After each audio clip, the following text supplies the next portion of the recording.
뭐 시장에서 떠들고 다니는 뭐 금리가 뭐 언제 올릴 거냐, 얼마 몇 프로 올릴 거냐 이런 정보들은 핵심 정보나 이제 알짜 정보, 돈이 된 정보가 아니다. 가장 돈이 되는 알짜 정보는 따로 있다라고 생각하거든요.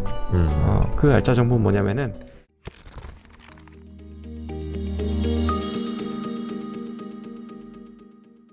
내년 전략을 만약에 얘기한다고 하면은 예. 저는 핵심은 중국이고 그리고 핵심은 중국. 올해 안 좋았던 것들을 사는 게 가장 중요한 전략이다라고 생각을 해서 올해까지의 전략은 최대한 업황이 살아있고 좋은 것만 사자였어요.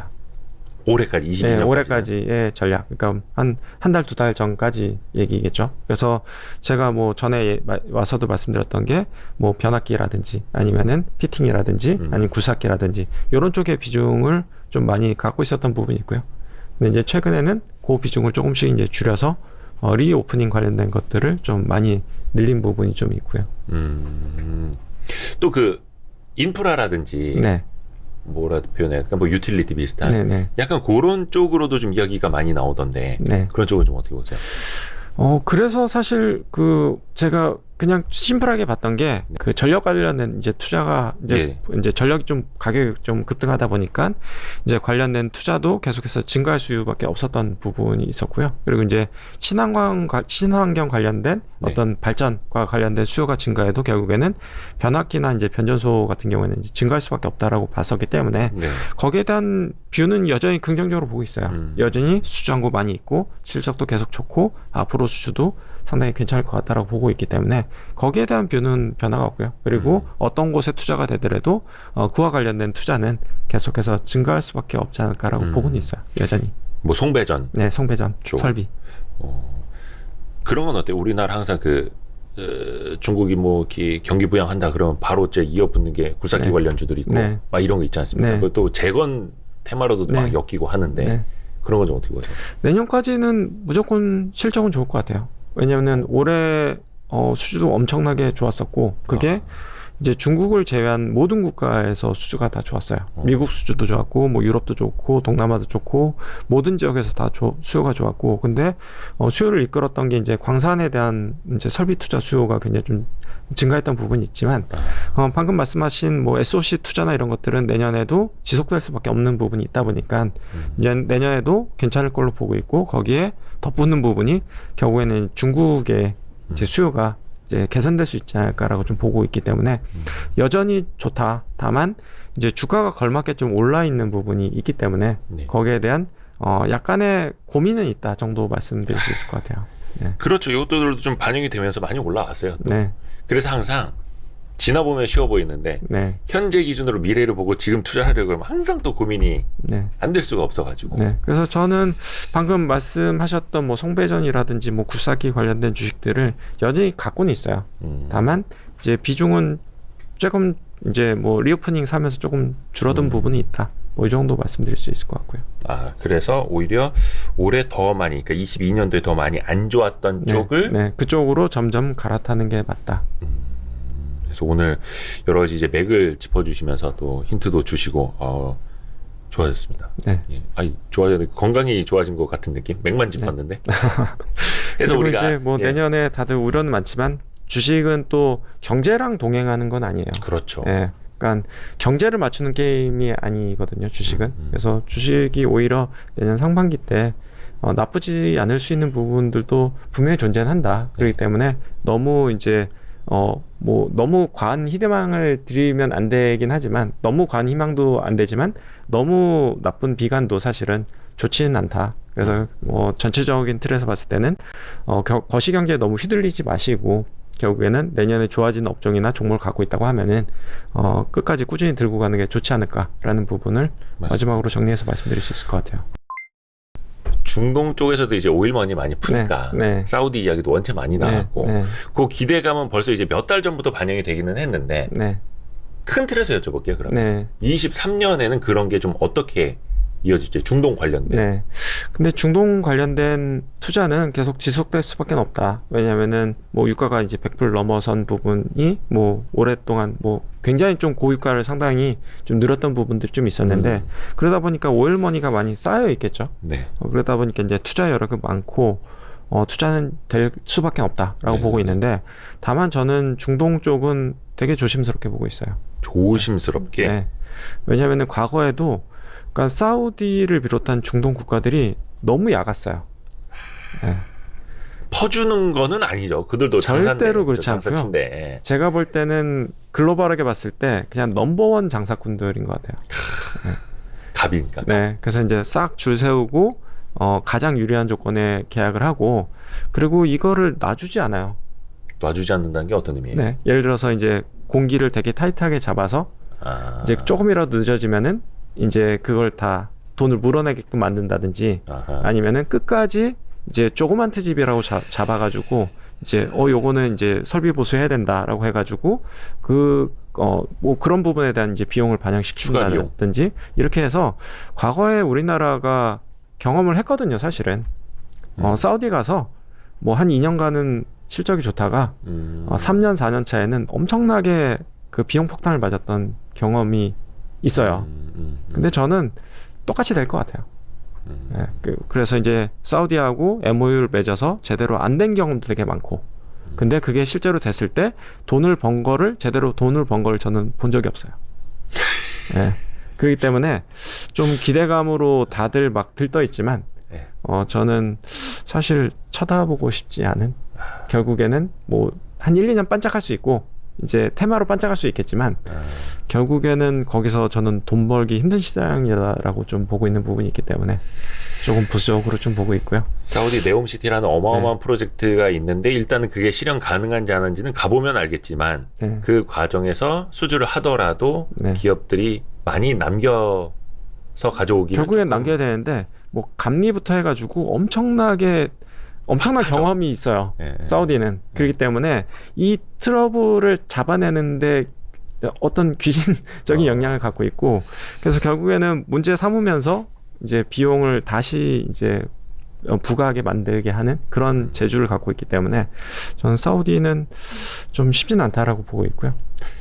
그 해외 건설 수주 현황 같은 거 이제 인터넷 검색해 보시면은 우리나라가 해외 수주한 지역별 1위가 거의 항상 사우디아라비아였습니다. 그만큼 그쪽 일을 많이 해왔고 좋게 보면 노하우가 있고 경험이 있는 건데 나쁘게 보면 그래서 결과들이 어땠는지를 또 트래킹을 해볼 수가 있는 거니 그쵸. 이게 또 이제 기대감이 이제는 현실이 되는 시기로 가고 있잖아요. 기대감만 있던 시기에서 이제는 현실이 되어가는 시기. 그때는 투자자들의 판단도 그렇고 주가도 근데 그렇고 이제 단기적으로는 오를 수는 있다. 근데 이제 다만 이제 저는 거기에 편승하거나 따라가고 싶진 않다라는 생각이 좀 드는 것 같고요. 반대로 말하면 딴 거 좋은 거 있는데. 네, 그렇죠. 굳이 거기까지 저는 그리고 관련된 업체도 그렇게 많지는 않아요. 그렇죠, 그렇죠. 그냥 건설 업체들 몇 개밖에 없는데. 사실 많다면 정말 수십 개를 쫙 펼쳐놓을 수도 있고 하지만 그 중에서 속된 말로 진통. 꼽자면 몇 개. 안 되고. 그리고 이제 뭐 관련된 투자가 된다고 하면 예를 들어서 뭐 석유화학 플랜트 투자된다라고 하면 뭐 피팅 들어갈 거고 그리고 뭐 이제 뭐 땅을 파야 된다라고 하면 구사학기 필요할 거고 이러니까 이제 뭐 약간은 좀 비껴서 투자도 가능한 부분이 있어서 비껴서 이제 수리해 볼 수도 있는 부분이 있다 보니 그러니까 굳이 직접적인 회사를 예를 들어서 누가 수주할지도 모르겠고 얼마 수주할지도 모르겠고 이게 돈이 될지도 모르겠는데 굳이 그거를 뭐 좀 깔아서 살 필요가 있을까라는 생각이 좀 드는 것 같고요. 그쪽 한쪽에만 목매는 게 아니라 원래 다른 쪽에서 업황이 좋은데 사우디나 뭐 중동 쪽 수주가 더 좋아지면 같이 애드업 될 수 있는 것 그런 걸 보면 된다.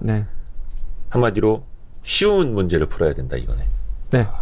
그냥 그러니까 이거를 내가 100% 다 먹진 못하겠지만 예를 들어서 뭐 누가 어떤 이제 건설회사가 대박 수주를 받아서 그 주가가 뛴다.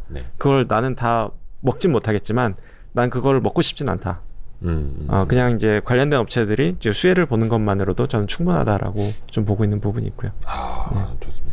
그리고 제가 한 가지 좀 덧붙여서 말씀드리고 싶은 부분이 아까 제가 이제 불필요한 정보, 이제 시장에 소음이 많다라고 말씀을 드렸었는데 저는 가장 돈이 되는 알짜 정보는 따로 있다라고 생각을 하거든요. 그 알짜 정보는 뭐냐면은 예를 들어서 방금 이야기한 부분하고 좀 비슷한 부분이 있어요. 일맥상통한 부분이 있는데 예를 들어서 이제 뭐 건설 중장비 다니는 회사에 다니는 친구가 있다라고 하면은 네. 그 친구한테 이제 물어보는 거예요. 내 회사 분위기 어때? 뭐 어느 나라가 잘 나가? 뭐 이런 것들이라든지 예를 들자면 예, 그렇죠. 네. 뭐 또 한 가지 예를 들면은 뭐 화장품 이제 케이스 납품하는 업체가 있는데 네. 너희 회사 분위기 어때? 최근에 납품 증가하고 있어? 뭐 실제로 A사가 더 많이 나가고 있어? 뭐 A사가 더 많이 나가고 있어? 뭐 이런 부분들은 사실 뭐 숫자와 관련된 부분도 아니고 뭐 상장 회사도 아니고 그냥 이제 관련된 어떤 뭐 본인의 의견을 듣는 거기 때문에 사실 이제 문제될 부분은 전혀 없거든요. 그리고 그렇죠. 뭐 상장 회사도 아니고 만약에 그렇다고 하면은 그리고 저희가 그리고 저희가 이제 숫자를 물어본 것도 아니고 뭐 전체적인 업황이나 분위기를 물어보는 부분이 있기 때문에 그래서 만약에 이제 제가 이제 추천드리고 싶은 부분은 꼭 주식이 아니라 좀 관련 없는 사람들 자주 만나고 그냥 이렇게 툭 던지는 한마디 너희 회사 요새 어때? 이런 부분에 대한 이야기 듣는 부분이 정말 알짜고 핵심 정보이지 네. 뭐 시장에서 떠들고 다니는 뭐 금리가 뭐 언제 올릴 거냐 얼마 몇 프로 올릴 거냐 이런 정보들은 핵심 정보나 이제 알짜 정보 돈이 된 정보가 아니다. 이런 부분은 말씀드릴 수 있을 것 같아요. 그러니까 산업이 돌아가는 상황, 업황. 네. 물론 이제 회사에 대해서 물어보잖아. 너희 회사 요즘 어때 그러면 거의 직장 열의 아홉은 다 욕합니다. 다 사장님 욕하고 회사 욕을 하니까 그거 말고. 그래서 이제 회사 문화나 이런 걸 물어보는 게 아니라 업황. 전체적인 분위기. 시장 분위기 어떠냐라고 맞습니다. 물어보는 거는 그냥 뭐 친구 만나서 이제 술만 마시는 게 아니라 그 한마디가 이제 내 투자를 확 달라지게 만들 수 있다라는 부분은 좀 생각해 보면 좋을 것 같다는 생각 드는 것 같아요. 그래서 질문이 참 중요하죠. 네.